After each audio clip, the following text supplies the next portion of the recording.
लो भी सजनों, बेलियों, भाइयों बहनों, जिन्हें धूल चटाई थी युद्ध के मैदान में, जिन्होंने जिल्लत उठाई थी, वो एक बार फिर सर उठाने लगे हैं और पाकिस्तान को सफाई हस्ती से मिटाने की धमकियां लगाने लगे हैं। जो हिंदुस्तानी फौज सिर्फ एक खूबी को लेकर मशहूर थी कि वो सियासत से दूर थी, मगर आज उस हिंदुस्तानी फौज के जर्नैल सियासतदान के सामने दुम हिलाने लगे हैं और दुम हिलाते हुए उसकी टांगों से लिपट जाने लगे हैं और लिपट कर उसके तलवे चाट कर उसके पालतू बन जाने लगे हैं और पालतू बनकर उसके चमकाने और चमकाकर उठाने लगे हैं और उठाकर उसकी इलेक्शन कैंपेन चलाने लगे हैं मोदी के एक इशारे पर।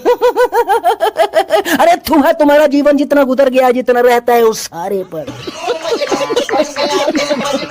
अरे अंध भक्तों, जाति मफाद के लिए पहले भी इन्होंने मांग के सिंदूर को तुम्हारे भारतीयों के माथे का कलंक बना दिया, धब्बा बना दिया, नासूर बना दिया, भारत को दुनिया का तमाशा बना दिया, जगदहासा बना दिया। अंध भक्तों इधर आओ, मैं बताता हूँ कि अब ये क्यों नया ड्रामा रचाने लगे हैं। तुम्हारे लद्दाख, मणिपुर समेत कई इलाकों में हालात इंतहाई कशीदा है, तनाव के बादल सर उठाने लगे हैं, भारतीयों का ध्यान उससे हटाने लगे हैं, खराब विदेश नीति की भेंट चढ़ गए हैं, दुनिया में अकेले पड़ गए हैं, इसलिए तुम्हें युद्ध के पीछे लगाने लगे हैं और लगाकर तुम्हें उल्लू बनाने लगे हैं। एक बार फिर तुम्हारी भावनाओं को आहत कराएंगे, तुम्हारी कामनाओं का, तुम्हारी आशाओं का महल गिराएंगे।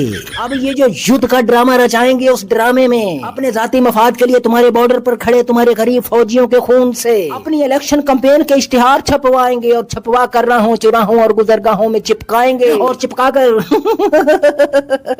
बेगुनाहों के खून पर अपने इक़्तिदार की, सरकार की गद्दी बिछाएंगे और अगले 5 साल तक उस पर बैठ जाएंगे। मगर याद रखो अंध भक्तों, ये हमारा कुछ नहीं बिगाड़ पाएंगे। अगर ये दोबारा इधर आएंगे तो मुंह की खाएंगे, जिल्लत उठाएंगे, रुसवाई पसपाई की गहरी खाई में दफना दिए जाएंगे। ये क्रिकेट का मैदान नहीं है, जंग का मैदान है। तुम पहले आजमा चुके हो, इबरतनाक शिकस्त खा चुके हो। अब भी अगर युद्ध हो जाएगी तो तुम्हारी बची कुची सुध बुद्ध युद्ध के मैदान में बेसुध हो जाएगी।